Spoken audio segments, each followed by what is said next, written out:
So, this is an acting challenge. I'm going to act like I had a good time.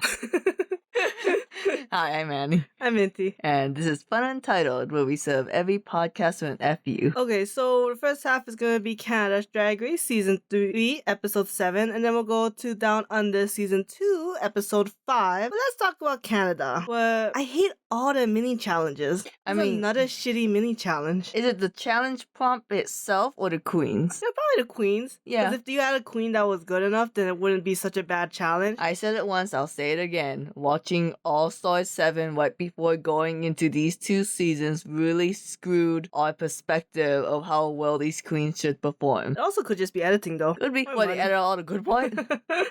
So the mini challenge was like they had to be an actress, do an audition for like a she-hero. But it was really bad. Like they were just all like, I don't know, just... I feel like I was already in a sour mood because in the first 5 minutes it was just Fierce Alyssa's being like, I won! And I was just irritated. Who do you dislike more, Miss Fierce Delicious or Kimmy Couture? I actually hate Kimmy more, surprisingly. But she won this mini challenge with And- her overacting. I literally cannot tell. When Kimmy acts, her Asian accent comes out really strong, and I don't know if that's from overacting or Kimmy purposely making a really racist accent. It's not really racist if that is like maybe her original accent. Moving on, then they do the Squirrel Trip to Rusical. Is it weird that this Squirrel Trip wasn't a reference? It was weird. Maybe they just couldn't get the rights. Maybe they ran out of ideas. Here's the thing I want to talk about. Is it weird we never once talk about Kimmy Couture having the whole voice dystoria thing when she sings, and in the confessional singing several times on her own will? I was wondering that too. I was like, I thought this was a problem for you, or were you just using your transgender as an excuse to not sing as Ariana Grande? Like, I don't want to show a girl under the bus, but you completely, flipped your stance on whether or not you like singing. But that's just me. I don't know, maybe in the Snatch game she wasn't really prepared to sing. Even Which though is dumb. you're right, like if you're gonna Ariana Grande, you better expect to sing a line. It doesn't even have to be a whole song like you did just now. Okay, what did you think about the music in general? I thought the music was pretty good compared to other musicals. That was okay, very mid to me. The acting was terrible and the storyline was awful. Was it even a storyline? It was just them being bitchy and complaining. I mean, it's much of a storyline as anything. I guess compared to the social media, the musical, there wasn't really one here. Like Moulin Rouge. So, who did you like the best via the singing? We're not counting runways yet. Singing, my favorite was Ermagerd. Yeah, Omega could really sing. Right, because I thought Jada's one was okay. They loved his singing. I was like, okay. I hated Fierce and Kimmy's. I actually was surprised how well they did. Okay, also, it was like Griselle couldn't sing, but she sounded fine. I'm like, is autotune to the max or something? I mean, it sounded fine, so I'm like, okay, so it didn't seem like it was much of a problem if you couldn't sing. Yeah, it was much more of a problem for Oh My God for not being able to dance. Dancing? No, I gotta give it Kimmy. Kimmy can dance. If she can do anything, it's dancing. I thought it was bullshit that they even put a duet scene into this musical. I feel like they always put a duo in skits, and those are usually the ones that do pretty poorly. So, is that just a challenge? It's your job not to get stuck with this? Maybe? Or you really have to work well with your partner to shine? I feel like Oh My God could have gotten away with not being able to dance if it wasn't that she was out of sync with Gazelle. Yeah, that's true. So you gotta bring yourself up and bring yourself down. Okay, so Vivian won, but she was my least favorite performance. She was your least favorite compared to Jada Shadow Hudson? Yeah, because I Wow. thought Vivian looked very awkward with the other dancers. I thought she was pretty good. There's only that one part where she's kind of walking with the sexy man. Girl, are you okay? You actually drunk here? It's if you thought Irma looked bad because compared to Griselle, Vivian looked terrible compared to the backup dancers. And then I don't like her singing. I get her characterization, but it was you wouldn't listen to that voice to a song. Not on repeat, not even for a second loop, So that's why I was like, Vivian won? I could tell from the editing and the critiques that she was gonna win, but I don't know, maybe just because I'm an Irma fan. The thing is, compared to you, I really liked Vivian's one, but I was too upset with the fact that via the editing, Gazelle and Oh My God was clearly on the bottom. And I was like, come on, man, Jada didn't do anything and her runway sucked. Oh my god, okay, the runways was just dystopia. I didn't like any of these looks, and I didn't think many of them met the theme. Okay, because what do you think of dystopia? dystopia. Well, I'm a shallow bitch. I thought of Mad Max first thought. Which is fine. But so to me, it's like dystopia is like when the world has gone to shit and you're like having to survive on your own. If we all become fish people, that's not a dystopia. Yeah, okay. That's... Like if you are living fine as a fish person, or like if the jackalope takes over and eats people and become humanoid, but they live fine, that's not dystopia. Yeah, I never thought about like that. And then just having a nice outfit that's like weird colors or metallic shape, not dystopia. So I do admit Jada has the most pedestrian look, but that's really the only one that spoke dystopian to me. Like she had to scavenge to survive. Bitch looked like she was from Fortnite though, right? Okay, bitch looks like every single free-to-play survival game. She's like the first bitch you get because they just need you to get through the tutorial. I'm not saying it was a bad look. I'm just saying it was the only one that met the brief for me. Wow, I never thought about the fact that no one really made the dystopia. That's what I mean. Dystopia, right? The opposite of utopia, meaning to be in chaos and hectic. You know what I would have done? I would have done though. I kind of like who's the one who was like, oh, there's no fresh air, so we just had to wear like an That's O2. Ermagerd. I would have kind of expanded more on that, like society's dying, but like we're like souped up in technology just so we can survive this hell of an earth. I think going after Lady Boom Boom's look with that look is an offense and was never gonna work out. But I guess you're right. Irma did kind of meet the brief, but sometimes I feel like, okay, I have to hear your explanation of the story to get the story of the look. Yeah, Irma needs to step up for pussy. Like have a giant oxygen tank or watch the movie The Lorax. That's literally the plot to The Lorax. There's no more trees, so everyone has to make artificial air. Yeah, I did like the mask though. If we could do a We Happy Few kind of approach to dystopia. Oh, that'd be cool. Oh, we all need drugs to survive because we're so miserable. Yeah, you have to wear a mask with just a happy face. And like, you take it off and I get all sad and crying. Okay, what did you think of Vivian's look? The pink jackalope with the straps and whatnot? I thought it looked straight from Silence of the Lamb. Like it was made out of skin and it was really creepy. Okay, I liked it with the mask. If we went a cannibal route, I think this would have fit the dystopia, Until she takes the mask off. Yeah. Because then I don't want to see your furry face. I want to see the cool mask. But your baby teeth in it. Exactly. Squirrels. So on the bottom is Ermagerd and Gazelle. I'm so upset. I do not agree with this. Me neither. I would have put Vivian and Jada. I would have put Jada and I guess Ermagerd. I don't think Gazelle belongs How there. dare you? I like Ermagerd. I think Ermagerd could outdance Jada. I said this once off screen because all the best juicy bits happen off screen. I think it's very unfair that after you fail a dance challenge, the only way for you to stay in this competition is to dance. It's like, oh, you must take a remedial course now with no studying. Also, I kind of thought Irma did better than Gazelle. Irma, I thought did a little better, but you gotta admit, Gazelle has some dance moves. Like, she is a dancer, the way she, like, snaps her hips. Yeah, but she, like, stood still for the most part. Yeah, I don't know why she went to the back of the... If you go to the back of the stage, it tells me you don't want the judges to see your mouth lip syncing. I think if you're gonna walk to the back, you have to make an entrance coming back front. Yeah, like the sliding on the ground. Right? Like, somersault, cartwheel, split. But otherwise, it's like, where are you going? Come back. Well, no. No. I don't want you coming back. Oh, I want Emma to win. Pull a Ginny Lemon. Yeah, do that. Well, I mean, I actually really like Griselle. I think of like all these queens, now that Irma's gone, I want Griselle to win. Either Griselle or Vivian. When Irma left, it made me realize, God, I don't know who I want to root for. They all seem really shitty. And I feel like it's editing this for like another Crystal Versace situation where Futurelicious is gonna win in the end. Ooh. I don't want that. So, next week's challenge is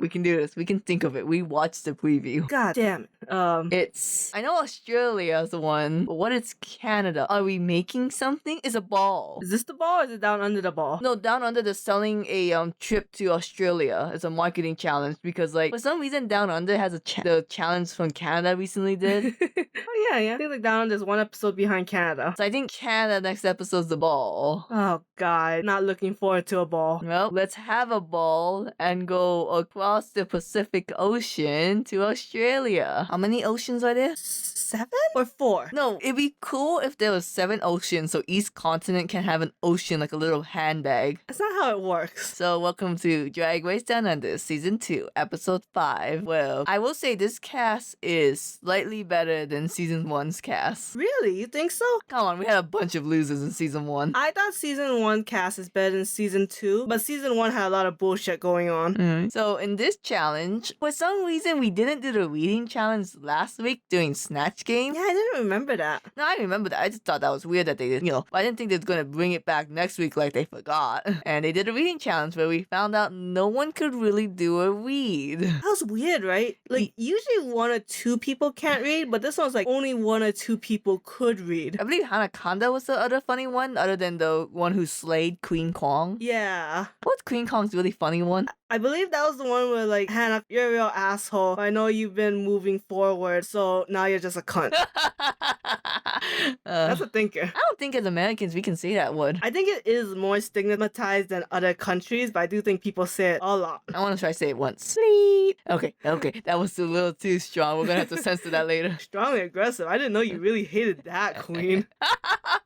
Sounds weird. So we go to the Maxi challenge. That's basically a girl group challenge where for them to sing to the same song feels like a little weird. They always do that. Do they? Remember Bing Bang Bong? Yeah, but also like All Size 7 was a breakup song and a love song. Well, yeah, but like, you think Australia has All Star 7 money? Do you think they have that Paramount Plus money? I guess. I mean, it does feel like an early season kind of thing, which I guess it is an early season for Down Under. So immediately Kong grabbed Spanky and Hanaconda and was like, we're a group. And then the leftovers were like, okay, let's start drama about this later. I know, right? Like, there's only so many people to a group, and it's really based on one person's opinion. So why do you care so much? The whole Mini Cooper just outing out that only half the cast was nice to her when she left. Oh yeah, Beverly is driving me crazy. Like, are you confident or are you self-doubting? Okay, let's tackle that storyline before we go into the challenge. So Beverly Kills in the beginning was like okay, then she started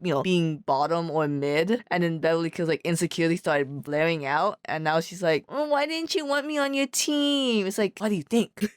Can you dance? Oh wait, I guess Beverly Kills was the dancer. But yeah, were you friends with these three? No idea. Yeah, and it's like Queen Kong is like, oh, you're much bitchier than normal, and Beverly's like, well, you're not as maternal as usual. And it's like, okay, but one kind of makes sense and the other doesn't. Like, you don't have to be muddly in a competition, but you don't have to be bitchy. I will say, when Queen Kong was like, oh, she didn't call me maternal, like that, I took offense to that, and I just spiraled because like I do want to make sure everyone's having a good time, but I gotta worry about me. But usually for most queens, that's the final nail in the coffin. That's the red flag of, okay, you're going out this episode. But Queen killed it. Okay, let's get into the challenge, right? So broke ass bitches or BAB'Z, which is Queen, Spanky, and Hannah. I like that they had some comedic moments within the dancing. It sucks in my mind when Spanky and Hannah tried to take their hands away from Queen and Queen forced their hands back on her leg.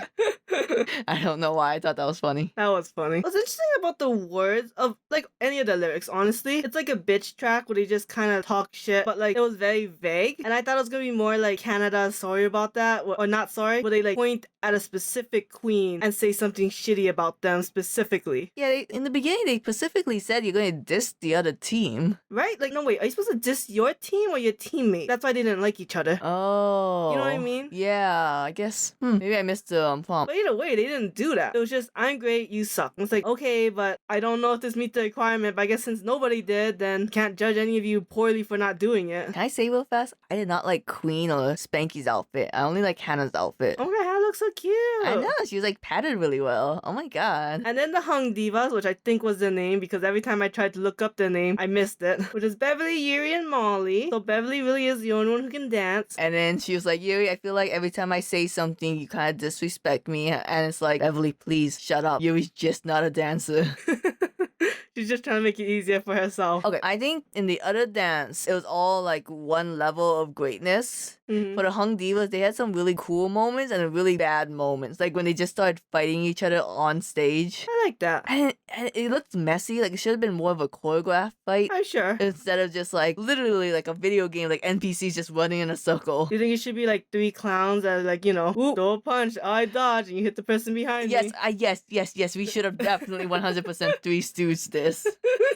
Okay, now I know what your standards are. I would say though, BAB'Z was really good because when one person was singing in the front, the other two was still backup singing. Where the Hung Divas, like, I don't know if they did that. I don't know. My eyes never left Beverly. Fair enough. And it really was that you and Molly had a hard time keeping up, but I'm surprised they didn't slam Beverly for that. Being like, oh, you didn't make a dance routine easy enough for your crew. Hey, maybe Beverly compromised a lot. We just didn't get to see it, but she's the villain. You think Beverly's the villain of this? I think she has the villain edit now that Minnie Cooper's gone. Told you, Minnie Cooper passed the torch of drama. So the runway was belts, buckles, and chains. It's all so boring. Is there anyone you really want to talk about? I like Beverly's. Oh, Beverly, yeah. Denim, denim, denim. She kind of reminds me of the Kylie Jenner from All-Star 7. She had a denim look. Wait, which one? The one who was transgender in... Oh, Kylie Sonique Love. Oh, is that her name? From All Size 6. Oh, she's from All-Star 6. Yes, because 7 was the all winners one. Oh, right. Boy, I screwed up a lot. Because you said Kylie Jenner from All Size 7, so I'm like, wait, did you mean Kendall Jenner? Did you mean Kylie Sonique Love? Look, there's did you a lot mean of some names. random queen from All Size 7 who none of them I think have a K name? So everyone screwed up belt buckles and chains. I hate when you're like, oh, I wore chains. That makes me punk. I just don't like that it's like 3 random things. How are you supposed to put all this shit together? Unless you do a cowboy look. You do a cowboy or a prisoner? Ooh, a prisoner. Because I think like the BDSM is so basic. Just to have it plainly is just basic. Although, like I said, I did like Beverly because denim, denim, denim. I really wish Spanky taped down the spandex at least over her fake boobs so her fake boobs wasn't popping out. I can't believe they leave Spanky on so long with such shitty runway look. Okay, so the bottoms was Yuri and Molly. Real fast. And during the untuck when Yuri's like, I'm pretty sure I'm on the bottom, and Beverly said, no, we all got really good critiques. I think no one's going home. I would have slapped Beverly. I would have slapped Beverly so been hard. like,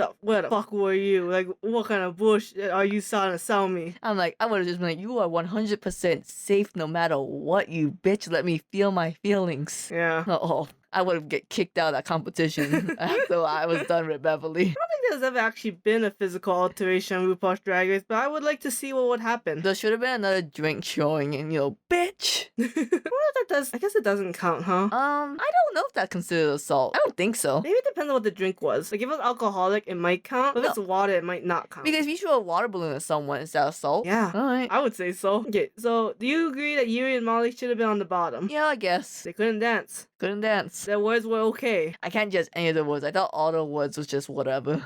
It was actually. They lip synced to the song Chain. Okay, this one. Definitely Yuri guy did better than Molly Poppins, right? Can I say something? No, you don't remember it. I don't even. It's so unrememberable to me. It wasn't that great of a lip sync for sure. I thought Yuri killed it, but they took her out because she's not good for TV. Oh. I'll support it. TV Hashtag production. Justin for Yuri guy. So Yuri guy went home and Beverly's like, I don't believe this. We all can't believe this. And then next week is going to be a marketing challenge. So this is like a branding challenge? Yeah, basically they just have to shoot a short commercial and, individually. God damn it. Until then, bye.